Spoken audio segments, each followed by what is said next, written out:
আলেম পরামর্শ দিল, তুমি যে এলাকায় থাকো এলাকাটা ভালো না, এলাকাটা ছাড়ো, এখানে সব ডাকাতদের এলাকা, তুমি একটা ভালো এলাকায় যাও, ওখানে যে তওবা করে ভালো মানুষ হয়ে যাও।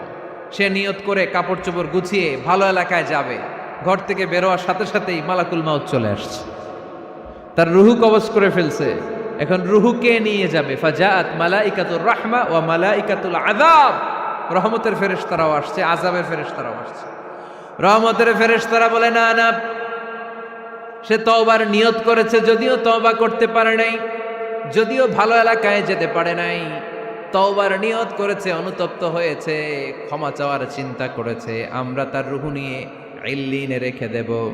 আযাবের ফেরেশতারা বলে না না, ৯৯টা হত্যা করার পরে আরো একটা হত্যা করে সেঞ্চুরি করেছে, এখনো তো ভালোভাবে তওবা করতে পারে নাই, তার রুহুটা নিয়ে আমরা সিজ্জিনের ভেতরে ঢুকায়ে দেব। দুই দল ফেরেশতার মারামারি, এ বলে আমরা নিব, এ বলে আমরা নিব, ঝগড়া আছে না নাই? আল্লাহ বললেন রাখো রাখো, ঝগড়ার দরকার নাই, এক কাজ করো, যেখানে মারা গিয়েছে ওইখান থেকে ফিতা দিয়ে মাপতে শুরু করো। ভালো এলাকাটা যদি কাছে হয় জান্নাতের ফেরেশতারা নেবে, খারাপ এলাকা যদি কাছে হয় জাহান্নামের ফেরেশতারা নেবে।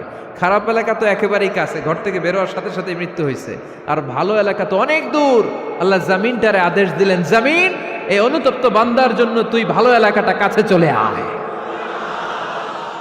ভালো এলাকাটার জামিনটা তুই সংকুচিত হয়ে যা। যদিও ঘর থেকে বের হয়েছে একেবারে কাছে, খারাপ এলাকা হাজার হাজার মাইল দূরে চলে যা। ফিতা দিয়ে মাপ দিয়ে দেখে, সর্বনাশ, ভালো এলাকাটা তো একেবারেই কাছে, খারাপ এলাকাটা অনেক দূরে। আল্লাহর ফয়সালা অনুযায়ী রহমতের ফেরেশতারা তার রূহকে নিয়ে জান্নাতের ভেতরে ঢুকিয়ে দিয়েছে। ৯৯টা হত্যা করার পরে আরো একটা হত্যা করে সেঞ্চুরি, ১০০টা খুন করছে। আপনি কয়টা করছেন? আমি কয়টা করছি? তো ১০০টা খুন করে যদি ও মাফ পেতে পারে আমার আল্লাহর কাছ থেকে, আমরা কি ক্ষমা পেতে পারি না? ওর পাপের কাছে আমাদের পাপ কি? কয় ওয়াক্ত নামাজ ছাড়ছেন আপনি? কয়টা মিথ্যা কথা বলছেন? কতবার ঘুষ খাইছেন? কত টাকা সুদে লাগাইছেন? কত অন্যায় করছেন? কত জুলুম করেছেন? মনে রাখবেন, আপনার পাপ, আপনার অন্যায়, আপনার জুলুম যত বড় হোক না কেন, আমার আল্লাহর দয়া তার চাইতেও বড়। এজন্য আল্লাহ নিজের পরিচয় দিয়ে বললেন, আর রহমানু আল্লামাল কুরআন খালাকাল ইনসান আল্লামাহুল বায়ান। আমি রহমান, আমি দয়ার সাগর। আমি কি? আল্লাহ তুমি দয়ার সাগর, রহমানুর রহিম, তোমার দয়ায় পূর্ণ আমার সারানিশিদিন, তোমার দয়ায় পূর্ণ আমার সারানিশিদিন। আলহামদুলিল্লাহ পড়েন। তাহলে বুঝতে পারলাম আমার আল্লাহর দয়ার কোনো শেষ আছে?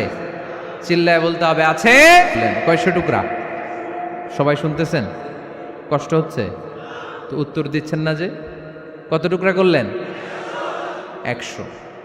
১০০ টুকরা করে ৯৯ টুকরা দয়া ভালোবাসা আল্লাহ তাআলা নিজের কাছে রেখে দিলেন, আর ১ টুকরা দয়া আর ভালোবাসা আল্লাহ তাআলা গোটা বিশ্বের সবার মাঝে ভাগ করে দিলেন। আমরা সবাই মিলে পাইছি কয় টুকরা ভালোবাসা? উনি রেখে দিয়েছেন কয় টুকরা? ওই ১ টুকরার কিছু অংশ আমিও তো পাইছি, তাই না? আপনি পেয়েছেন, আমরা সবাই পেয়েছি, গোটা বিশ্বের সবাই, আদম আলাইহিস সালাম থেকে শুরু করে কিয়ামত পর্যন্ত যারা আসবে, এসেছিল এবং এখন আছে, সবাই মিলে কয় টুকরা? ওনার কাছে কয় টুকরা? কিন্তু এই ১ টুকরা যে আমরা সবাই ভাগে যোগে পাইলাম, আমাদের ভালোবাসার নমুনা দেখছেন? একজন আর একজনের ভালোবেসে বলে